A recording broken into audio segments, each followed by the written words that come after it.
तो hi friends, कैसे हैं आप सब। आई होप कि आप सब अच्छे होंगे। तो फ्रेंड्स, आज के इस वीडियो में हम लोग जो है रेलवे ग्रुप डी 2026 के लिए बायोलॉजी में आपको रेस्पिरेटरी सिस्टम के बारे में पढ़ने वाले हैं। और ये वीडियो जो है हम लोग का 1 शॉट यहाँ पे होने वाला है और इससे जो है आपका 2 मार्क्स यहाँ पे कंफर्म हो जाएगा। तो आज के इस वीडियो में जो है रेस्पिरेटरी सिस्टम के बारे में जानेंगे कि रेस्पिरेटरी सिस्टम यहाँ पे वर्क कैसे करता है। तो चैनल पे नए हैं तो चैनल को सब्सक्राइब कर लीजिए और वीडियोज को लाइक कर लीजिएगा। और इस पीडीएफ को पाने के लिए जो भी हम आगे इसको पढ़ाएं उसको लेने के लिए आप जो है डिस्क्रिप्शन में व्हाट्सएप ग्रुप और टेलीग्राम चैनल का लिंक दिया गया है, जहां से आप जो है उसको ज्वाइन कर लीजिएगा, आपको पीडीएफ मिल जाएगा। तो फ्रेंड्स, चलिए वीडियो को स्टार्ट करते हैं। तो फ्रेंड्स, अभी हम श्वसन तंत्र के बारे में डिस्कशन करने वाले हैं कि श्वसन तंत्र आपका क्या होता है, ये कैसे काम करता है, ब्रीदिंग क्या होता है, ब्रीदिंग दैट मीन्स सांस लेना क्या होता है, सांस छोड़ना क्या होता है, श्वसन क्या होता है, श्वसन हमारे जो है पाचन में कैसे मदद करता है, इस सब के बारे में जो लोग फुल डिटेल्स से यहाँ पे बात करने वाले हैं। तो सबसे पहले बात करते हैं यहाँ पे कि श्वसन क्या होता है। तो श्वसन, जिसको इंग्लिश में रिस्पिरेशन बोलते हैं, श्वसन ग्लूकोज को तोड़कर ऊर्जा मुक्त करने की भौतिक क्रिया है। और फ्रेंड्स, यहाँ पे आपको ऐसा ऐसा शब्द देखने को मिले तो आप बिल्कुल भी चिंता मत करिएगा, क्योंकि जो हमें एआई से इसको बनाए हैं, इसलिए यहाँ पे, क्योंकि हमारा नोट्स ही है, नोट्स को क्या किया, इसको एआई से बनाया है, तो आपको यहाँ पे थोड़ा थोड़ा ऐसा माइनर मिस्टेक आपको देखने को मिलेगा। तो चलिए छोड़िए उसको, हम बात करते हैं यहाँ पे श्वसन के बारे में। तो श्वसन क्या है यहाँ पे, तो श्वसन जो है ग्लूकोज को तोड़कर, जो भी ग्लूकोज होता है, ग्लूकोज का यहाँ पे बेसिक फार्मूला C6H12O6 होता है, ठीक है। तो इसको तोड़कर यहाँ पे क्या करता है, CO2 और एनर्जी मुक्त करता है। यहाँ पे एनर्जी जो होता है यहाँ पे ATP में होता है, एडिनोसिन ट्राइफॉस्फेट। इसके बाद में हम बात करते हैं श्वसन के प्रकार के बारे में कि श्वसन किस तरह का होता है। तो सबसे पहले यहाँ पे श्वसन के यहाँ पे टाइप देखते हैं। तो 1 नंबर में आपको यहाँ पे वायवीय श्वसन होगा। वायवीय श्वसन जिसमें ऑक्सीजन की आवश्यकता होती है, तो जिसमें ऑक्सीजन की आवश्यकता होती है और वायवीय श्वसन है, जिसमें ऑक्सीजन के बिना जो यहाँ पे ग्लूकोज टूटता है उसको अवायवीय श्वसन कहते हैं। यानी वहाँ पे जो होता है वायवीय में श्वसन की आवश्यकता होती है और ये जो अवायवीय में श्वसन की ऑक्सीजन की आवश्यकता नहीं होती है। विदाउट ऑक्सीजन जो है कुछ जीव जो है सांस लेते हैं, उनके अंदर एटीपी का निर्माण होता है, तो उसके बारे में यहाँ पे अध्ययन करेंगे। तो यहाँ पे सबसे पहले देखते हैं वायवीय श्वसन के बारे में कि वायवीय श्वसन क्या होता है। तो जिसमें ऑक्सीजन की आवश्यकता होगी वह आपका वायवीय श्वसन है। तो देखिए फ्रेंड्स, यहाँ पे क्या होता है, जो ग्लूकोज होता है हमारे शरीर के अंदर, जो भी ग्लूकोज होता है वो ऑक्सीजन की उपस्थिति में यहाँ पे एनर्जी जो है एटीपी के फॉर्म में यहाँ पे एनर्जी को यहाँ पे रिलीज करते हैं। इसके बाद में H2O जल, जो जल का यहाँ पे निष्कासन करते हैं, और यहाँ पे CO2, जो CO2 हम लोग नासा द्वारा इसको रिमूव करते हैं शरीर से, तो आपका यहाँ पे CO2 होता है। तो जितने भी यहाँ पे जीव होते हैं, एनिमल होते हैं, पशु पक्षी, उन सब में जो है वायवीय श्वसन होता है। और वायवीय श्वसन जो है ऑक्सीजन की उपस्थिति में आपको याद रखना है, क्योंकि यहाँ पे एग्जाम में इक्वेशन भी पूछता है कि ग्लूकोज जो ऑक्सीजन से अभिक्रिया करता है, तो एनर्जी के साथ आपका कौन कौन से यहाँ पे यौगिक का यहाँ पे निष्कासन करता है। तो यहाँ पे H2 और CO2 को ध्यान रखना है। और यहाँ पे फ्रेंड देखिए, यहाँ पे जो C6H12 और O6 है, यहाँ पे 6CO2, जैसे यहाँ पे कार्बन डाइऑक्साइड जो है यहाँ पे 6 माने 6 मोल जो यहाँ पे है कार्बन डाइऑक्साइड रिमूव करता है और 6 मोल जल रिमूव करता है, और यहाँ पे जो है एनर्जी ATP के रूप में रिलीज करता है, ठीक है। तो अब इसके बाद में बात करते हैं अवायवीय श्वसन के बारे में। अवायवीय श्वसन, अवायवीय श्वसन को बोलते हैं एनारोबिक रिस्पिरेशन, ठीक है। और उसको वायवीय श्वसन को बोलते हैं एरोबिक रिस्पिरेशन, और वायवीय श्वसन को बोलते हैं एनारोबिक रिस्पिरेशन, ठीक है। यहाँ पे श्वसन जो ऑक्सीजन के बिना हो, ऑक्सीजन की उपस्थिति में जो श्वसन होता था उसे वायवीय श्वसन, और ऑक्सीजन की अनुपस्थिति बोले या ऑक्सीजन के बिना बोले तो यहाँ पे हो जाएगा आपका अवायवीय श्वसन। तो यहाँ पे जो ग्लूकोज है विदाउट ऑक्सीजन की उपस्थिति में यहाँ पे एनर्जी, और एनर्जी के साथ फ्रेंड्स यहाँ पे आपको लैक्टिक एसिड, यहाँ पे लैक्टिक एसिड हो जाएगा, और उसके बाद में एल्कोहल एनर्जी रिलीज करेगा। विदाउट ऑक्सीजन की उपस्थिति में जब ग्लूकोज टूटता है तो आपको एनर्जी तो रिमूव करेगा, एनर्जी रिलीज करेगा ही, इसके साथ ही आपको रिलीज करता है एल्कोहल या लैक्टिक एसिड, उसके साथ साथ यहाँ पे CO2 को।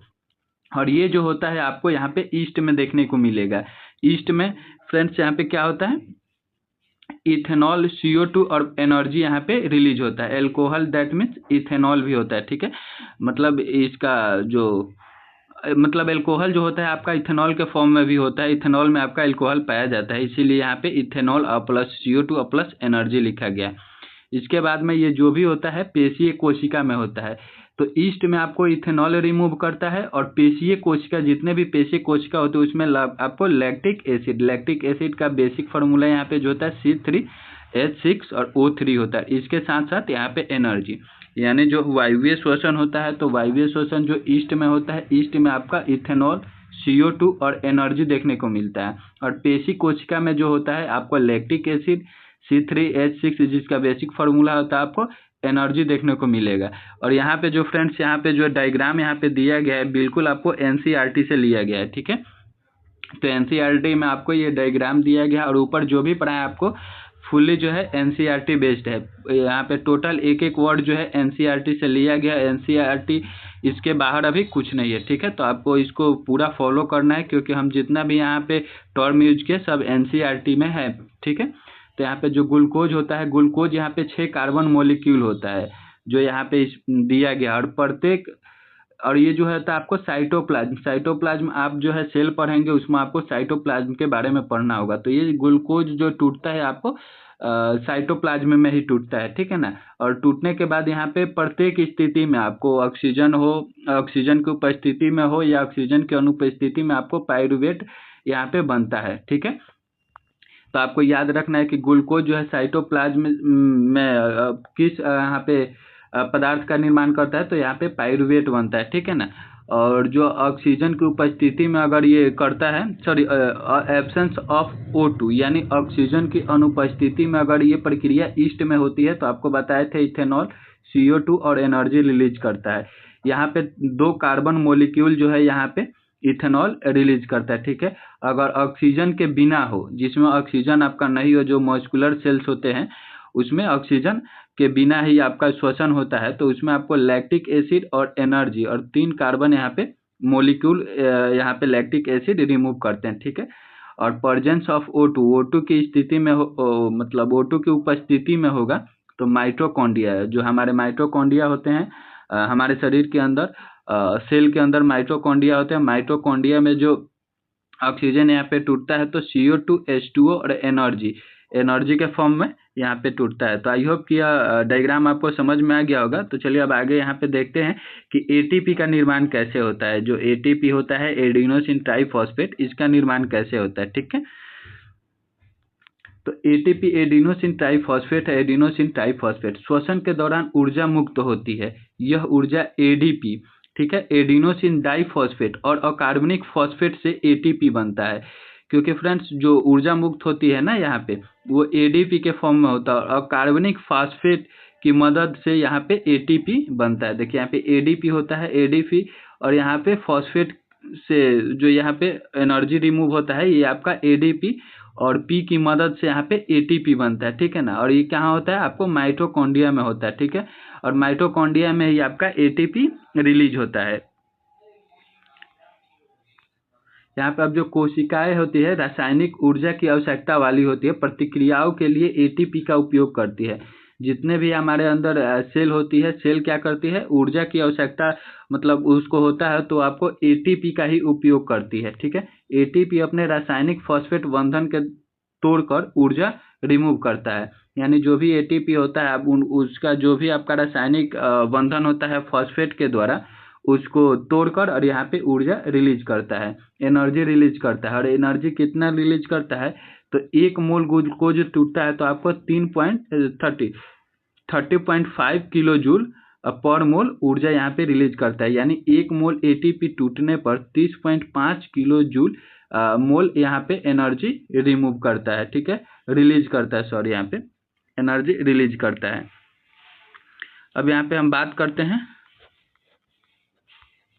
एक सेकेंड, यहाँ पे अब श्वसन तंत्र के अंग के बारे में बात करते हैं कि श्वसन तंत्र में कौन कौन सा अंग होता है। तो पहले आप एक नासा द्वार होता है, यहाँ पे द्वार कर लीजिएगा, नासा द्वार होता है, ठीक है, जिससे हम लोग सांसें लेते हैं, ठीक है ना। तो श्वसन प्रणाली का ये पहला भाग होता है, यह नासा गुहा में खुलता है और बाहर से हवा को अंदर लेने का कार्य करता है। 1 मिनट आपको पहले डायग्राम यहाँ पे दिखा देते हैं। देखिए यहाँ से जो होता है, एक सेकंड, यहाँ से जो है ये आपका नासा द्वार है, यहाँ पे लिख गया ये आपका नासा द्वार है। और यहीं पे आपको एक नासा द्वार मतलब जो सांसें लेते हैं और भोजन करते हैं, और भोजन और सांसें का दोनों कॉमन पॉइंट होता है जो यहाँ पे ग्रसनी है। और ग्रसनी के नीचे आपको ये जो दिख रहा है ये आपका लेरिक्स है। लेरिक्स जो वाक्य तंतु है जिससे हम लोग की आवाज़ें निकलती है, तो इसको लेरिक्स बोला जाता है। यहाँ पे लेरिक्स है, ठीक है, लेरिक्स है। और ये जो पतली नली यहाँ पे आई है इसको हम लोग बोलते हैं श्वास नली, जिसकी लंबाई यहाँ पे 12.5 सेंटीमीटर होती है, ठीक है।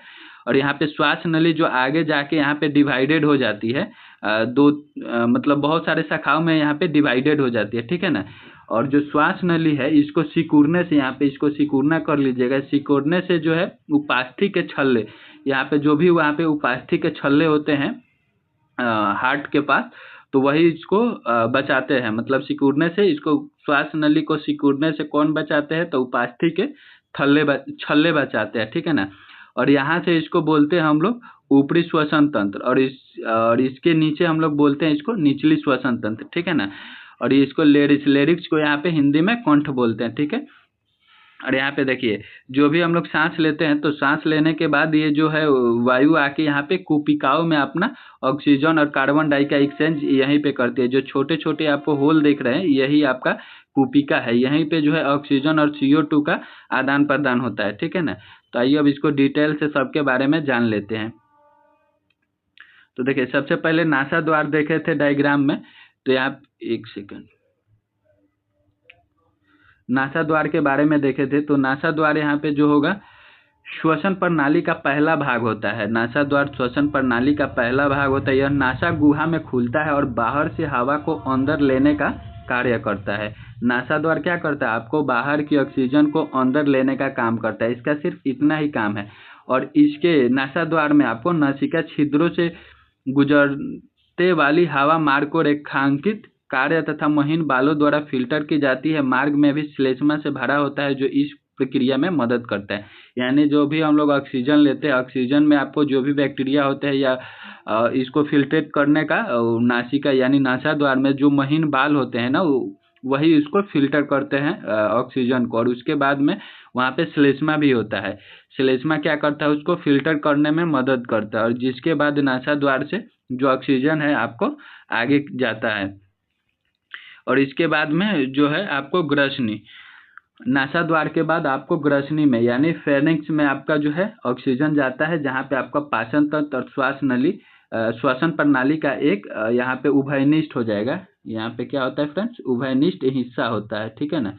यहाँ पे मतलब ग्रसनी जो होता है पाचन तंत्र जो भी हम लोग मुख गुहा द्वारा भोजन को लेते हैं वह, और नासा द्वार द्वारा जो ऑक्सीजन लेते हैं उसका जो कॉमन पॉइंट उभयनिष्ठ पॉइंट जो होता है, उभयनिष्ठ हिस्सा जो होता है वो आपका ग्रसनी होता है, ठीक है। तो यहाँ पे भी ऑक्सीजन जाता है और यहीं पे आपका भोजन भी जाता है। इसके बाद में है जो भोजन जो है आपका पाचन तंत्र में आपको बताए थे कि भोजन जो है ग्रास नली के माध्यम कुंचन गति द्वारा ग्रास नली के माध्यम से आपको आमाशय में जाता है। तो वैसे ही ऑक्सीजन भी आपका जो है श्वास नली यानी ट्रेकिया की मदद से, जिसको हम लोग वायु नली भी बोलते हैं, NCERT में आपको वायु नली भी मेंशन है, तो आपको वायु नली भी ध्यान रखना है।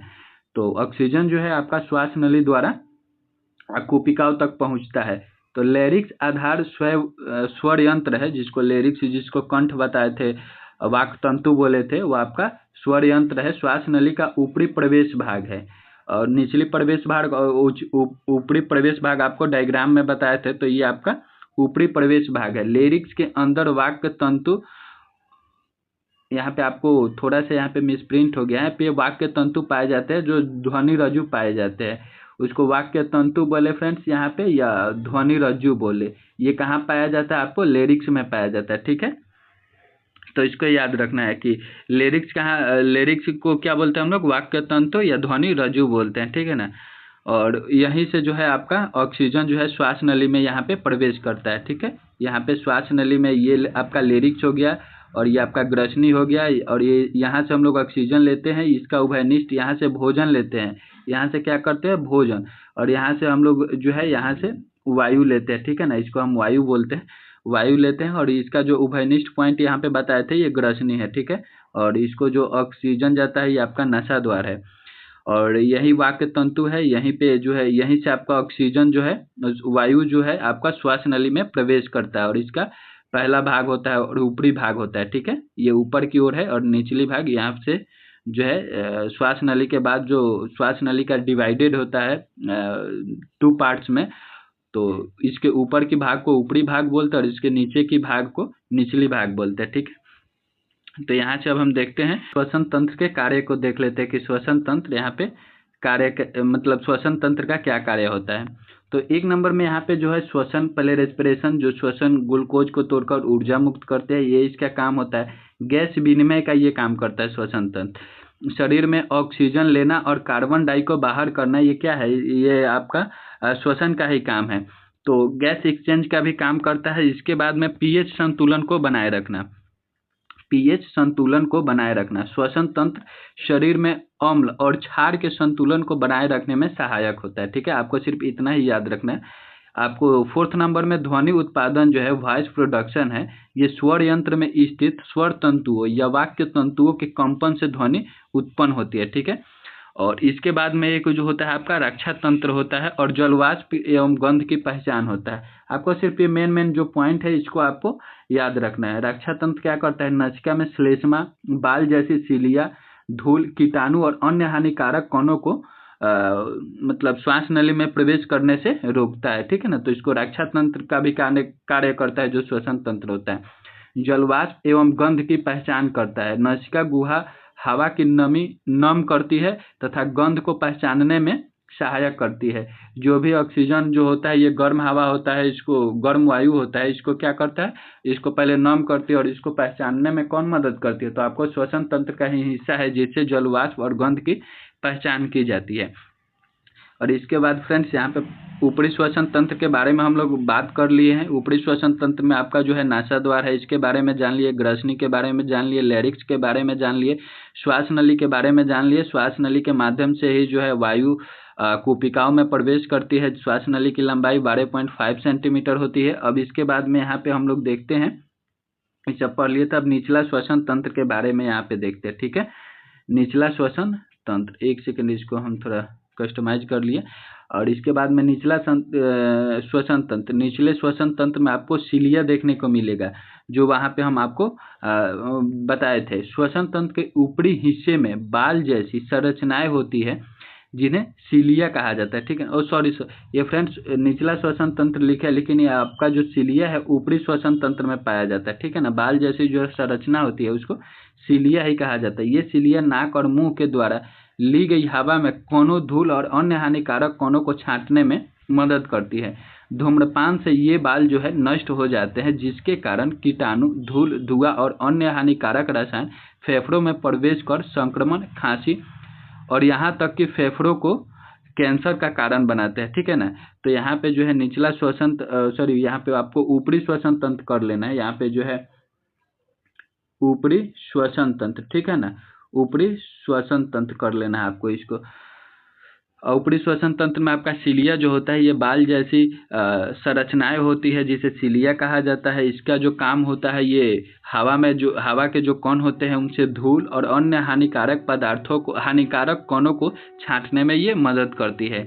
और जब भी हम लोग धूम्रपान का सेवन करते हैं तो धूम्रपान से ये जो सिलिया होती है, छोटे छोटे बाल होते हैं, ये क्या होते हैं, नष्ट हो जाते हैं।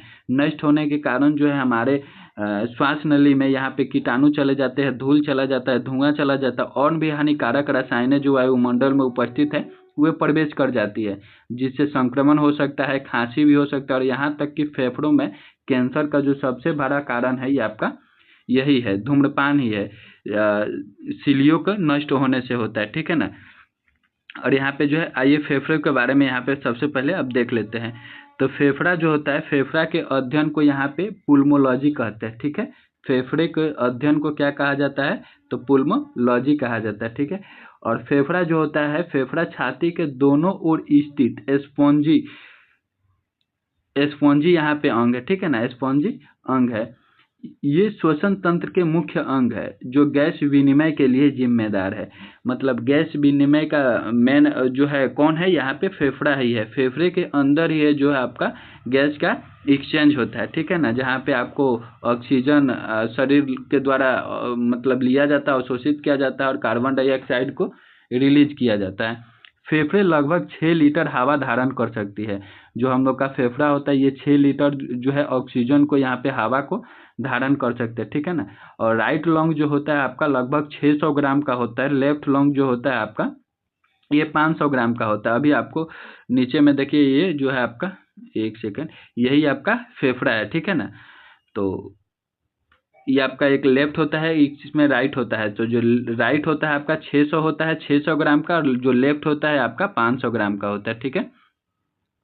इसके बारे में अभी हम लोग अध्ययन करेंगे। तो यहाँ पे जो दाएं फेफड़े में 3 लोब होते हैं, ठीक है, और बाएं फेफड़े में 2 लोब होते हैं हृदय के लिए जगह बनाने के लिए। ये जो 2 लोब होता है, ये जो हार्ट होता है, हार्ट को जगह बनाने के लिए यहाँ पे 2 लोब होता है, लेकिन यहाँ पे दाएं फेफड़े में आपका 3 लोब होता है, ठीक है ना। प्रत्येक फेफड़ा एक दोहरी परत वाली झिल्ली से घिरा होता है जिसे प्लूरा कहा जाता है। प्रत्येक फेफड़ा जो होता है इसको दोहरी झिल्ली होती है। जैसे आपका सेल था, सेल के दोहरी झिल्ली जो पादप में पाया जाता था जिसे कोशिका भित्ति कहते हैं, उसी तरह से जो है फेफड़ा दोहरी परत वाली झिल्ली से घिरा होता है जिसे प्लूरा कहते हैं, जो सांस लेने के दौरान फेफड़ों की रक्षा करता है और चिकनाई प्रदान करता है, ठीक है ना।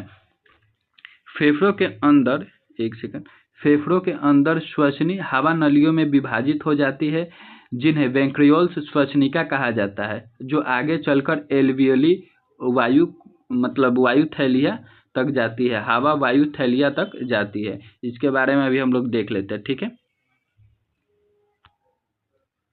ये जो है आपका श्वसनी है, ठीक है ना फ्रेंड। ये श्वसनी जो है आगे जाके यहाँ पे 2 भागों में डिवाइड हो जा रही है, जिसको हम लोग क्या बोलते हैं, ये दोनों भाग को हम लोग श्वसनिका बोलते हैं, ठीक है ना। बहुत छोटी शाखाओं में बदल जाती है।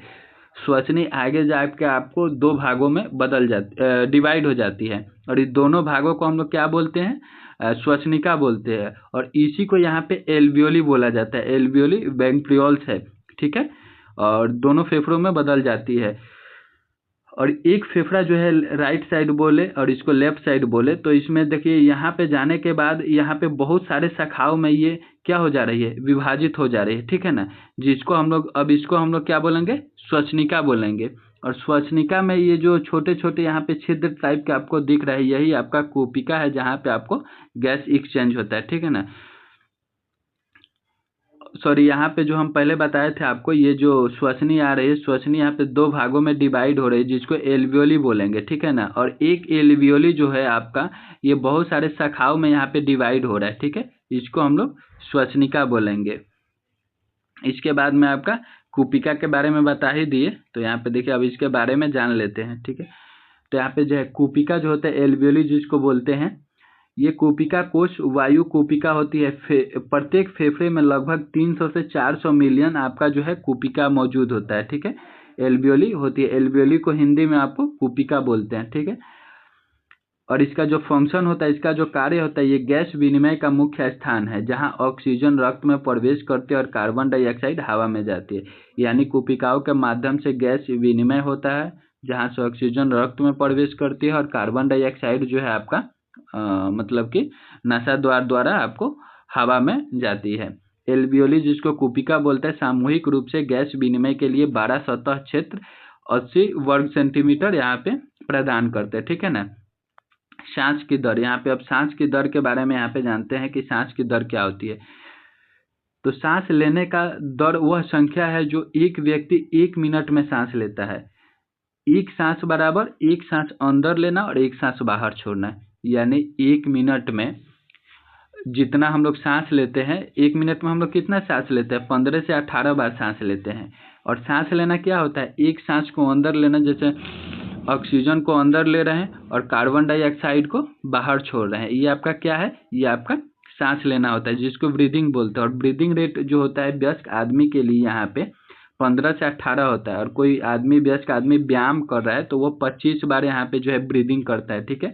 और जो छोटे बच्चे होते हैं, बच्चे यहाँ पे 20 से 30 बार ब्रीदिंग करते हैं। इन्फेंट्स जो जलीय जीव होते हैं आपका 30 से 60 बार जो है यहाँ पे ब्रीदिंग करते हैं 1 मिनट में। यहाँ पे जो भी डाटा दिया है देखिए, यहाँ पे ब्रीथ से यहाँ पे पर मिनट दिया है, तो पर मिनट का ये आपका डाटा है। चूँकि हवा यहाँ पे देखिए, चूँकि हवा में ऑक्सीजन की मात्रा में उल्लेखित O2 की मात्रा काफ़ी कम होती है, यानी ऑक्सीजन में जो है O2 की मात्रा काफ़ी कम होती है, इसीलिए जीवों में सांस लेने की दर जलीय जीव होगा फ्रेंड्स यहाँ पे। इसीलिए जो जलीय जीव होंगे यहाँ पे, जलीय जीवों में सांस लेने की दर स्वाभाविक जीवों की तुलना में बहुत तेज होती है, ठीक है ना।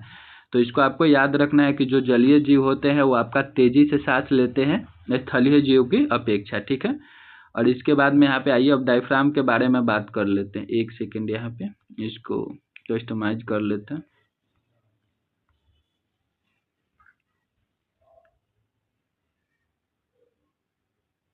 जो भी डायफ्राम है यहाँ पे किस प्रकार से यहाँ पे वर्क करता है इसके बारे में जान लेते हैं, ठीक है ना। इंसुलेशन मतलब क्या होता है आपका फुलाव, ठीक है। और एक्सेलेशन मतलब यहाँ पे शिथिल होना, ठीक है ना। जब भी हम लोग का जो फेफड़ा होता है, फेफड़ा अगर संकुचित होता है, जो भी हम लंग्स होते हैं, लंग्स अगर संकुचित होता है तो नीचे की ओर जाता है, ठीक है ना। वो भी लंग्स हमारा संकुचित होगा तो वो नीचे की तरफ जाएगा, पसलियाँ ऊपर और बाहर की ओर उठती है। और जो भी हमारी पसलियाँ होती है ऊपर की ओर, जैसे आप सांस लीजिएगा तो सांस लेने पे आपका जो क्या होगा, यहाँ पे शिथिल होता है। जो फेफड़ा है, फेफड़ा में हवा जाता है, ठीक है। लेकिन जैसे आप सांस छोड़िएगा तो ये आपका एक्सेलेशन होगा, उसमें शिथिलन होगा। लेकिन अभी हम एक्सेलेशन के बाद इनहेलेशन के बारे में बात कर रहे हैं, तो इसमें आपका जो है डायफ्राम जो है आपका संकुचित होता है, नीचे की ओर जाता है। पसलियाँ जो है आपको ऊपर की और बाहर की ओर उठती है, हवा को यहाँ पे क्या करती है, ग्रहण करती है, ठीक है। लेकिन एक्सेलेशन में क्या होता है, जब हम लोग सांसें छोड़ते हैं तो शिथिल होता है और ऊपर की ओर उठता है, ठीक है ना। ऊपर की ओर उठता है, क्या पसलियाँ ऊपर की ओर उठती है, ठीक है। और यहाँ पे यहाँ पे पसलियाँ इसमें नीचे की ओर, नीचे और अंदर की ओर आती है, ठीक है ना। और हवा जो है यहाँ पे, हवा का ग्रहण जो है यहाँ पे सिकुड़ता है। और इसके बाद हम लोग यहाँ पे जंतुओं में श्वसन, ये सब हम आपको बता दिए थे कि श्वसन क्या है, गैस विनिमय क्या है, पीएच संतुलन क्या है, और ध्वनि उत्पादन क्या है, रक्षा तंत्र क्या है, नमीकरण और गंध की पहचान क्या है, ये सब बता दिए थे। अब आइए इसके बारे में थोड़ा सा जान लेते हैं। और ये सब आपको अभी नहीं पढ़ना क्योंकि ये नहीं दिया है, इसमें अधिक दे दिया है, तो इसको आपको नहीं पढ़ना। तो आई होप कि यह वीडियो आपको पसंद आई होगी। तो चैनल पे नए हैं तो चैनल को सब्सक्राइब कर लीजिएगा, और वीडियो पसंद है तो वीडियो को लाइक कर दीजिएगा। और इस PDF को लेने के लिए आपको क्या करना है, डिस्क्रिप्शन में आपको लिंक दिए हैं, व्हाट्सएप ग्रुप का भी है और टेलीग्राम चैनल का भी है, उसको ज्वाइन कर लेना है, जहाँ से आपको मतलब कि ये जो है PDF आपको मिल जाएगी, ठीक है। और ये PDF जो है फुली यहाँ पे NCERT बेस्ड है, तो आपको जो भी आप रेलवे ग्रुप D का तैयारी कर रहे हैं, अदर एग्जाम का तैयारी कर रहे हैं, जैसे ALP हो गया, NTPC हो गया, तो उसके लिए काफ़ी कारगर साबित होगी, ठीक है। तो आज के इस वीडियो को हम यहीं पे समाप्त करते हैं। तब तक के लिए फ्रेंड, जय हिंद।